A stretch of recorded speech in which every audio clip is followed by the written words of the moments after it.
เดี๋ยวมาท่านคนตัวมาแล้ว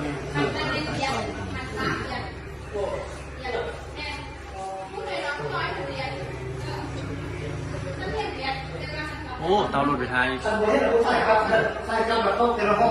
ไปมันมากพอมันอ่ะ สังเกตเดี๋ยว ไปตรงนี้ได้ธรรมดานะ เกี่ยวกับไส้แล้วมันไม่ขึ้นไป โอ้พี่คนตะป้อมหอมเลยนะ โอเคได้ที่อันนั้นที่คุณสมัยเขาสวัสดิ์เลย เราต้องมาอะไรเนี่ย เต็มเลย เลือดอ่ะ นี่โอ้คนนี้ เป็นจีเป็นที่เห็น นะพูดเอานั่งจี เนื้อเป็นบอกไม่ต้อง นี่โอ้คนนี้รู้ว่าเป็นคนเก่งเขาเป็นนักเรียน เข้าจี เขาเห็บไว้เหมือน เฮ้ยเนี่ยค้าเนี่ย อินไซด์การที่หนังผมเป็นในปัจจุบันยิ่ง เอ เลย อ เว้ยในท้าไปแล้วมันได้ไม่ยิ่งตายเนี่ย ผมใช่ยิ่งเลยยิ่งแล้ว ไอ้คนมันไม่เคยได้ดิยังลำเลยนะเนี่ย เอาโทรศัพท์ไปกินก่อนเลยไปดึงเลย มันร้องไปขนาดไหนร้อง ยิ่งแล้วยิ่ง ไม่ได้ค่อยใช้ตัว นี่เด็กเขาบอกว่านี่กว่านี้ใช่ไหม ยิ่งจะ เอาสมัครอยู่เลย กินตาได้เลยแล้ว ออกกันก็ห้องหลอกออก เราจะเป็นผู้กันนะเดี๋ยวถ้าถึงแล้วผมไม่ได้เลย เพราะมันต้องเบิกไว้ตรงนั้นไปมันจะลงมา รู้จักแล้วก็จริง เพราะนั่น ก็บอกมู เพราะนั่นเขาเจอห้องห้องแต่ถ้าได้ใช่โอ้โหอย่างนั้น มันมันปฏิทินมันปฏิทิน เอาไปให้มัน มันป นั่ง ฏิ ลง ทินเนี่ยมันจีเนี่ยชอบคนเนี่ย มันตีขาลูกการลูกอะไรไม่ได้มันจะยิ่งปานี่ให้ก่อนให้ก่อนไปเสื้อไปคุณยอมที่ไปเสื้อแล้วไปนอกสินะแล้วไปนอกสินะยาวบ้านเอาสินะยิ่งออกไปได้สินะ ออกแบบนี้ เ เลยก็เวลาของเรา ออ ที่นี่เลยเรา มันมีเรื่อง สะโพก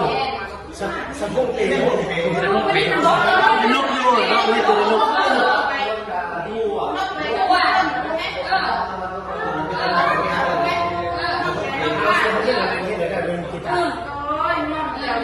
มันจะยิ่งตาเนี่ยนี่ให้เราหาอะไรโอ้ย ติดทำอะไร เกิดเหตุโจรปุ้นหั่นคำอยู่บ้านสีมงคุลเมืองนานแขวงหลวงพระบาง ตอนบ่ายวันที่25กันยา2025เกิดเหตุโจรปุ้นหั่นคำอยู่เมืองนานแขวงหลวงพระบาง โจรก่อเหตุมานำกัน2 คนพร้อมปืนสามารถปุ้นเอาคำไปได้จำนวนหลาย ตอนค่ำวันที่25กันยา2025เจ้าหน้าที่สามารถจับตัวได้แล้ว1 คนซื่อเท่าตือเราอายุ31 ปีบ้านภูสร้างคำนครหลวงพระบางแขวงหลวงพระบางตอนบ่ายวันที่26กันยา2025เจ้าหน้าที่สามารถจับตัวได้เพิ่มอีก1 คนซื่อเท่าปิกอยู่เมืองจอมเพชรแขวงหลวงพระบางปัจจุบันเจ้าหน้าที่กำลังนำตัวไปสืบสวนหั่นคำที่ถูกโจรปุ้นได้มอบเงินสุกยุผลงานเจ้าหน้าที่เกี่ยวข้องในภารกิจจับโจร2 คนจำนวน200 ล้านกีบ Gold Shop Robbery in บ้านสีมงคุลนาน District หลวงพระบาง Province On the afternoon of September 25, 2025, a gold shop robbery occurred in Nan District, Luang Prabang Province. 2 armed men carried out the crime and managed to steal a large quantity of gold. In the evening of September 25, 2025, authorities arrested one suspect, identified as Mr. Tu Lao, 31 years old from Pu Sang Kam Village, Luang Prabang City, Luang Prabang Province.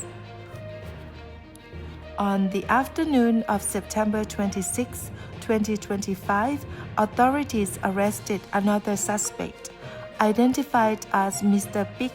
from Jom Phet District, Luang Prabang Province. At present, authorities are continuing their investigation. The gold shop that was robbed has provided a reward of 200 million kip to the officers involved in the operation to capture the two suspects.